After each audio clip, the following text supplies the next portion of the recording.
嗰陣，幫人施洗嘅約翰嚟到猶太嘅荒野傳道，佢話：天國就快來臨啦，你哋應當悔改。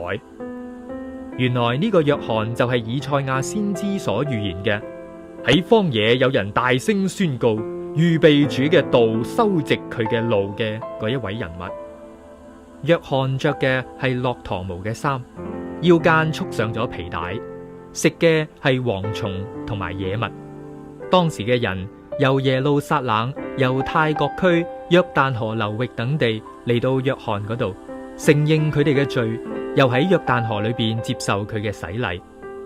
當約翰睇見好多法利賽派嘅人同撒都該派嘅人，亦都嚟接受佢嘅施洗，就斥責佢哋話：你哋呢啲毒蛇嘅後代啊，係邊個指示你哋逃避必要嚟到嘅憤怒呢？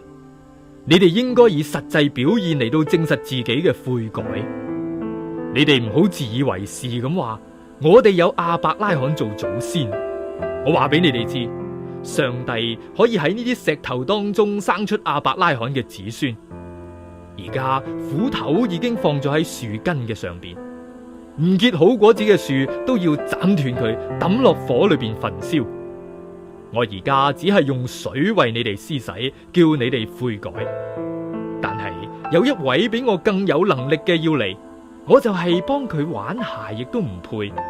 佢要用聖靈同火為你哋施洗。佢手裏邊拎住簸箕，佢清理麥場，將麥子藏入去倉裏邊，而糠秕就用不滅嘅火燒晒。呢一件事之後，耶穌由加利利嚟到約旦河，要約翰為佢施洗。約翰就攔咗佢話啦：應該係你為我施洗至啱噃，你反而嚟我呢一度。耶穌就回答佢話：你就咁樣做啦，因為我哋都應當盡力去遵守所有嘅禮。於是約翰就答應咗。耶穌受咗洗禮，即刻由水裏邊上嚟，忽然天為佢打開咗。佢睇見上帝嘅聖靈好似鴿子一樣嘅降落，落喺佢身上邊。同時呢，又有聲音由天上邊傳嚟話：呢個係我嘅愛子，我所喜悅嘅。